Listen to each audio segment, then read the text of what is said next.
फ्लिपकार्ट। बहुत ही कम ऐसे लोग होंगे जो कि इस कंपनी के नाम से वाकिफ नहीं होंगे। 2007 में इस कंपनी की शुरुआत हुई, जिसे सचिन बंसल और बिन्नी बंसल ने मिलकर की थी। सचिन बंसल का जन्म चंडीगढ़ में हुआ था। उनके पिता एक बिजनेसमैन हैं और उनकी मां एक हाउसवाइफ। सचिन बंसल ने IIT दिल्ली से अपना ग्रेजुएशन कंप्यूटर साइंस के थ्रू किया था। IIT दिल्ली में पढ़ने की वजह से उन्हें अपने कैरियर के लिए टेंशन लेने की जरूरत तो बिल्कुल भी ना थी। विन्नी बंसल ने भी उन्हीं के साथ IIT दिल्ली में पढ़ाई की थी और वो भी चंडीगढ़ से ही हैं। दोनों के बैकग्राउंड लगभग सेम होने की वजह से वे एक दूसरे को बहुत अच्छे से समझते हैं, जो कि एक पार्टनरशिप में बहुत महत्वपूर्ण भूमिका निभाता है। पढ़ाई के बाद सचिन बंसल और विन्नी बंसल दोनों एक समय अमेज़न के लिए काम करते थे, जो कि दुनिया की सबसे बड़ी ई-कॉमर्स कंपनी है।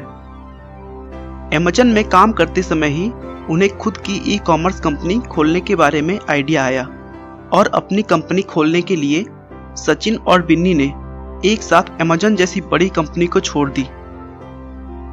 यह एक बड़ा रिस्क तो था, लेकिन कहते हैं ना कि जो जोखिम उठाने का साहस नहीं रखता वो जीवन में कुछ हासिल नहीं कर सकता।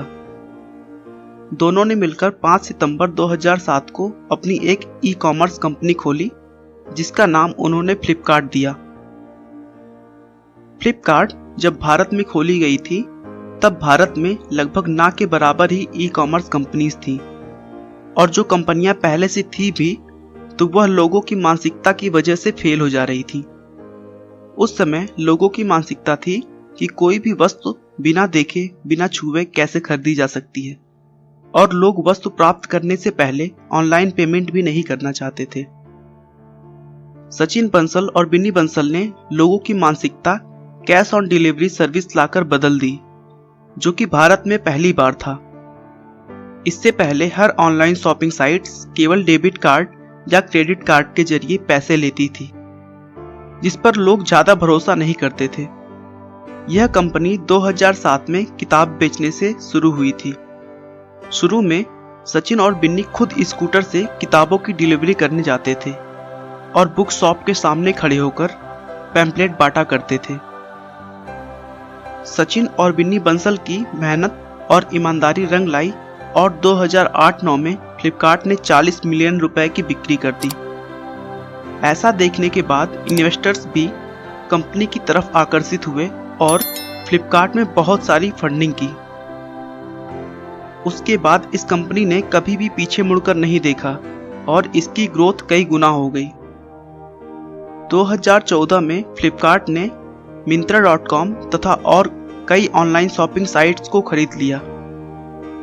अब फ्लिपकार्ट पे फैशन, एसेसरीज, मोबाइल, कंप्यूटर से लेकर हमारी जरूरत की हर एक चीज उपलब्ध है।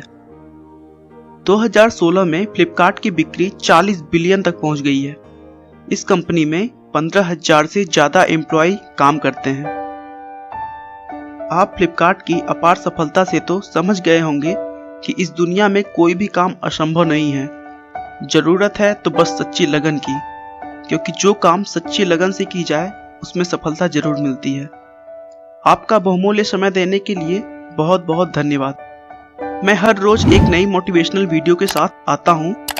दोस्तों, अगर आप हमारे वीडियो को मिस नहीं करना चाहते तो कृपया चैनल को सब्सक्राइब कर लें, और आपको यह कहानी कैसी लगी हमें कमेंट करके जरूर बताएं। धन्यवाद।